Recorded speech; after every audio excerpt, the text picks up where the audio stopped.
సవతి తల్లి వేధింపుల ఘటనలో ప్రత్యూష తండ్రిని పోలీసులు అదుపులోకి తీసుకున్నారు. మరింత సమాచారం కరెస్పాండెంట్ రాధాకృష్ణ తెలుసుకుందాం. రాధాకృష్ణ, ప్రత్యూషను వేధించిన కేసులో తాజా వివరాలేంటి?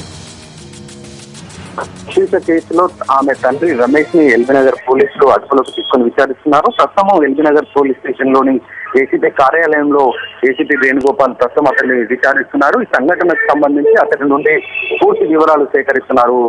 గతంలో ప్రత్యూష తండ్రి ఎదురుగానే తనపై సవతి తల్లి శ్యామల వేధింపులకు పాల్పడేదని, అతను పేపర్ చదువుతుండగానే తనని ఇష్టం వచ్చినట్టుగా తీసుకుపోలేదని కూడా ప్రత్యూష తన పోలీసులకు తెలపడం జరిగింది. ఇప్పటికే ఈ కేసులో ప్రత్యూష సవతి తల్లి శ్యామలను అరెస్ట్ చేసి రిమాండ్ కూడా ఎల్బీనగర్ పోలీసులు పంపించడం జరిగింది. గత వారం రోజు రమేష్ ప్రత్యూష తండ్రి పరారీలో ఉండడం, అతని కోసం 3 బృందాలు గాలించడం జరిగింది. అయితే అతను నిన్న సాయంత్రం నాటకీయ పరిణామాల మధ్య అతను ఎల్బీనగర్ పోలీసులకు చిక్కడం జరిగింది. అతన్ని రాత్రి నుండి కూడా పోలీసులు విచారిస్తున్నారు. అసలు ప్రత్యూషని అంత కిరాతకంగా ఎవరు వేధింపులు చేశారు, అంటే తండ్రి లేకపోతే తల్లి శ్యామల చేసిందా అన్న దానిపై కూడా ప్రస్తుతం అతను విచారిస్తున్నారు. తల్లి శ్యామల అరెస్ట్ అయినప్పుడు కూడా మీడియాకి ఒక కట్టుకథ కూడా అల్లడం జరిగింది.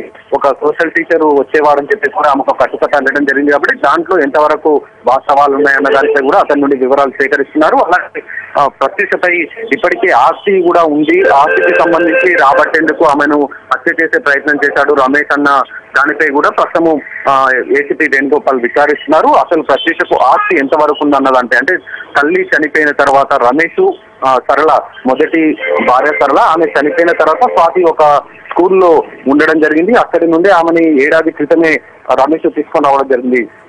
2001లో పంపించిన తర్వాత, అంటే విడాకులు తీసుకున్న తర్వాత ఎందుకు మళ్ళీ స్వాతిని తీసుకొని వచ్చాడన్న దానిపై కూడా విచారిస్తున్నారు. స్వాతి పేరు మీద ఏమన్నా ఆస్తి ఉంటే ఆ ఆస్తిని లాక్కునేందుకు రమేష్ ఈ విధంగా శ్యామల ద్వారా చేయించాడా అన్న దానిపైన కూడా ప్రస్తుతం పోలీసులు విచారిస్తున్నారు. ఇతనిపై హత్యాయత్నం నేరం కింద కూడా ఇప్పటికే ఎల్బీనగర్ పోలీసులు కేసు కూడా నమోదు చేయడం జరిగింది. ప్రస్తుతం అతని నుండి వివరాలు ఏసీపీ వేణుగోపాల్ రాబట్టేందుకు ప్రయత్నిస్తున్నారు. Thank you Radhakrishna.